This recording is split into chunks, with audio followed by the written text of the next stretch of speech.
În cadrul reuniunii Consiliului de Securitate al Organizației Națiunilor Unite privind menținerea păcii și securității, delegatul Ucrainei a condamnat ferm atacurile rusești asupra civililor și a monumentelor de patrimoniu universal, cum este Lavra Pecerska. Acesta a justificat loviturile asupra rafinăriilor de petrol care alimentează mașina de război a Kremlinului și a cerut retragerea imediată a trupelor de ocupație. Vă invităm să vă abonați, să apreciați și să distribuiți acest material pentru a susține munca noastră. Semnează echipa Jurnal Info.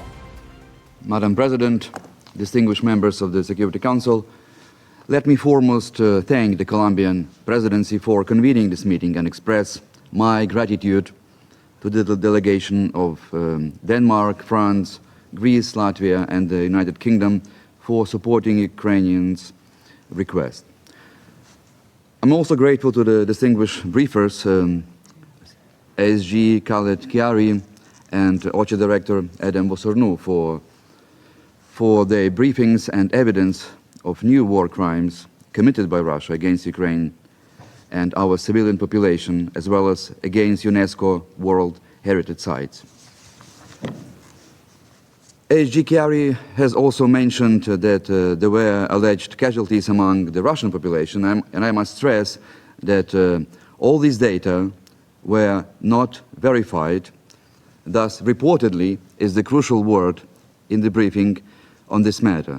And I call upon the members of the Council to be cautious when Russia keeps inventing stories and figures. And I would also like to briefly react to the statement of OCHA Director Vosornu and some colleagues on this table, the delegation of the Bahrain. I would like to underline that Ukraine and our armed forces respect international humanitarian law.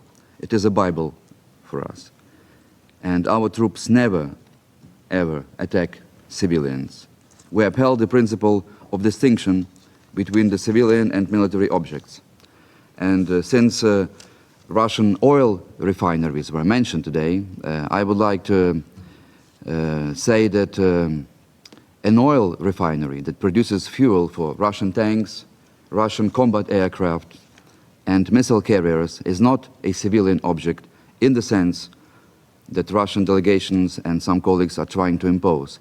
It is a legitimate military target, and this is not our interpretation. It is the definition set out directly in international humanitarian law. Article 52, paragraph 2 of Additional Protocol 1 to the Geneva Conventions formulates this criterion unambiguously. Military objectives are those which by their nature, location, purpose, or use make an effective contribution to military action and whose total or partial destruction, capture, or neutralization offers a definite military advantage.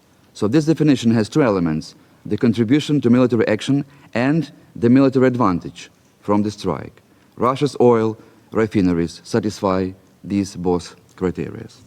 Madam President, we are aware that it is already the sixth meeting devoted to Russia's war or aggression against Ukraine within the months. And the reason for this intensity of our debates in this hall is very simple. And it is definitely not Ukraine's whim. It is the unprecedented level of Russia's missile terror against Ukrainian civilians that leaves our delegation no choice but to request these emergency meetings of the Security Council.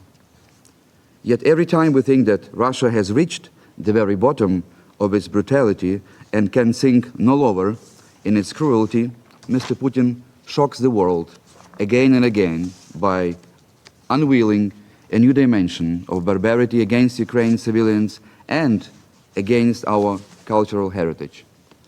In the night of June 14 to June 15, the Russian Federation launched one of the largest combined aerial attacks against Ukraine, with 70 missiles and more than 600 drones. And the primary target of this brazen attack was our capital, Kiev. 5 people were killed and dozens injured, including children and a pregnant woman. Few attacks throughout Russia's war have caused such profound pain, for this strike was aimed at the very heart of Ukraine's cultural and spiritual heritage. Russia has once again crossed yet another red line in its relentless barbarism.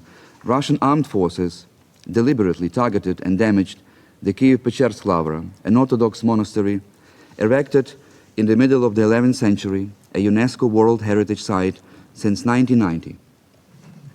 And it is not only one of the holiest shrines of Ukrainian Orthodoxy, but also one of the greatest spiritual and cultural treasures of all Christendom. As a result of this treacherous attack by Russia, the Dormition Cathedral, originally built in 1078, was hit and sustained heavy destruction.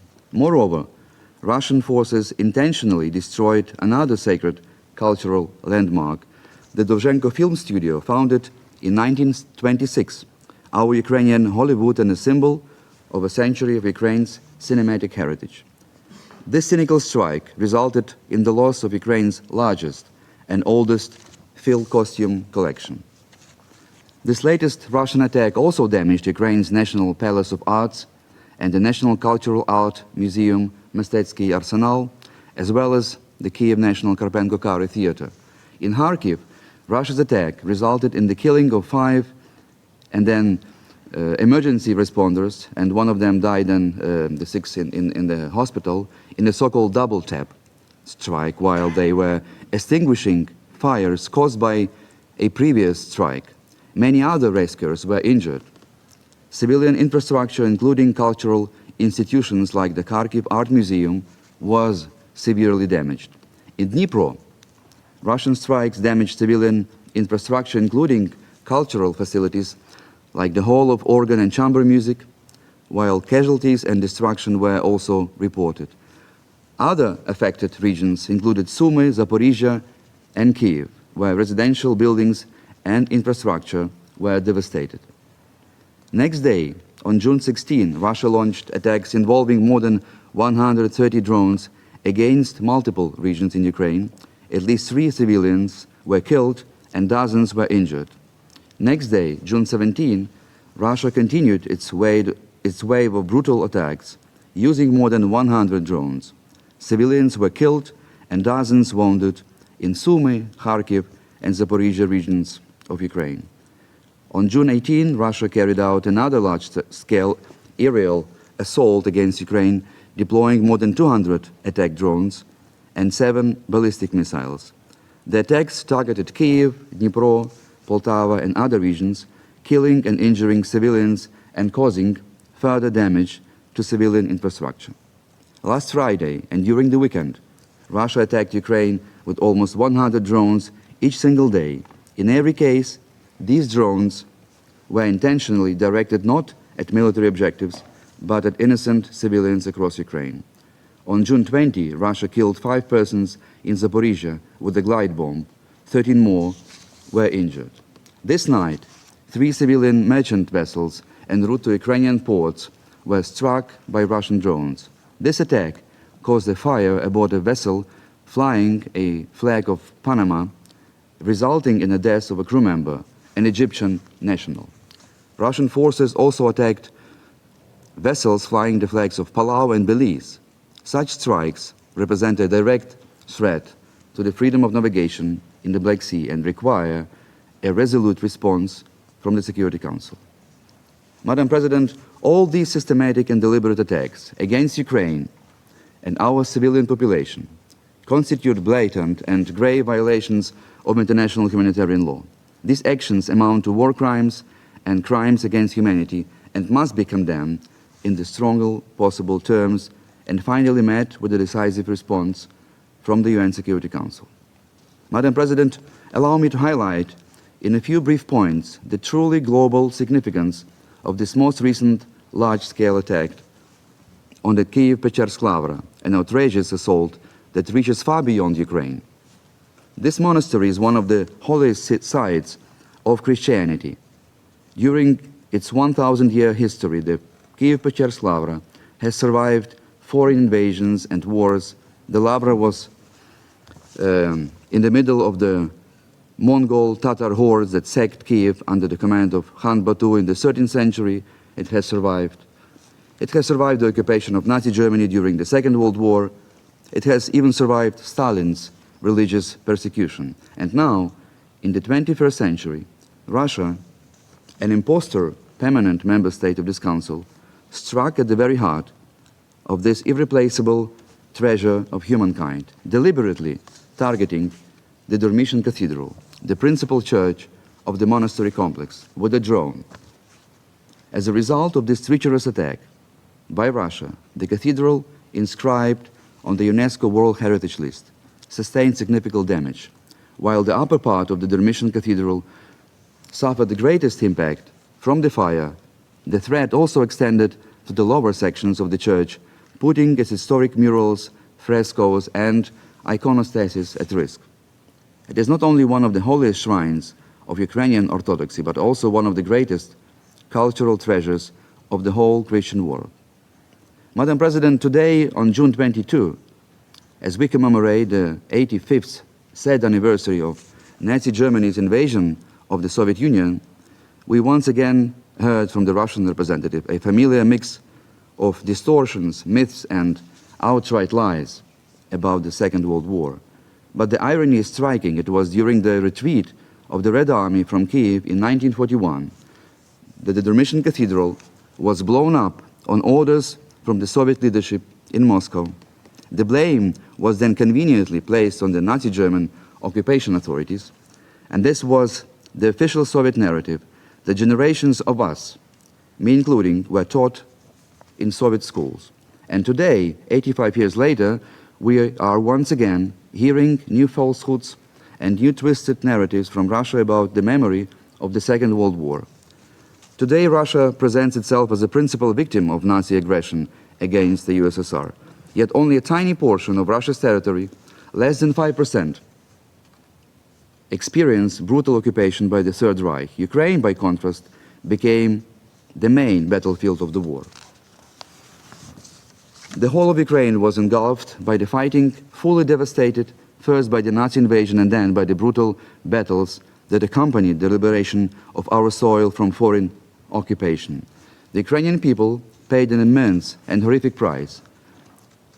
Up to 10 million Ukrainians lost their lives during the Second World War. Ukraine's land was subjected to devastation on a scale never seen before in history. Every Ukrainian family carries the memory of that tragedy.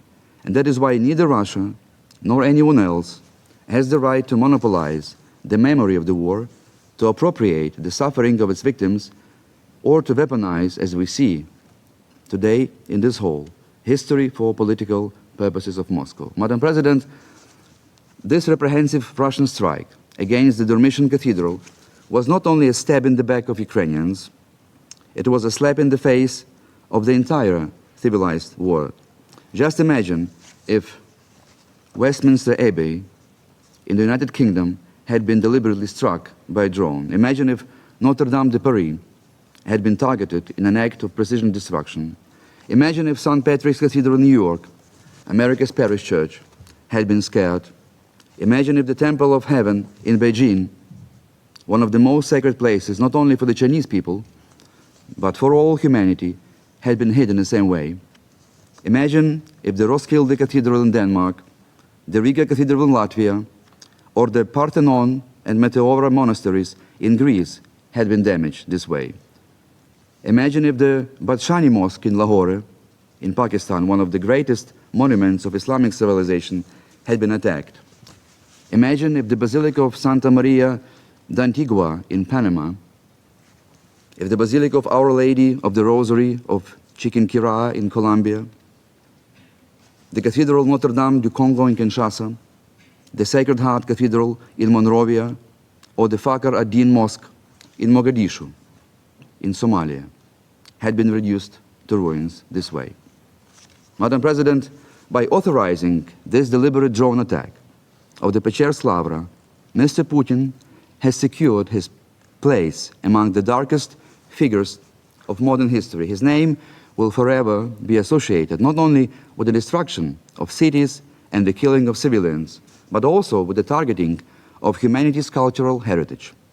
These crimes will be remembered for generations, even long after this war has ended and justice has been served.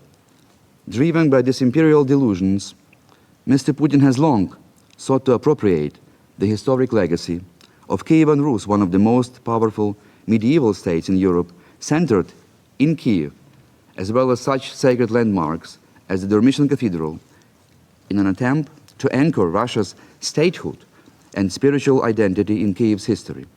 Yet by deliberately damaging the cathedral, Mr. Putin has struck at the very foundations of this false narrative that Russia claims to inherit.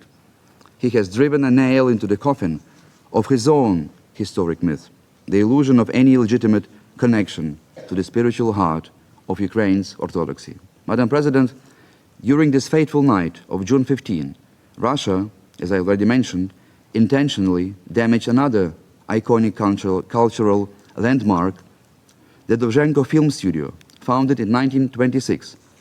It is our Hollywood and a symbol of a century of Ukrainian cinematic heritage.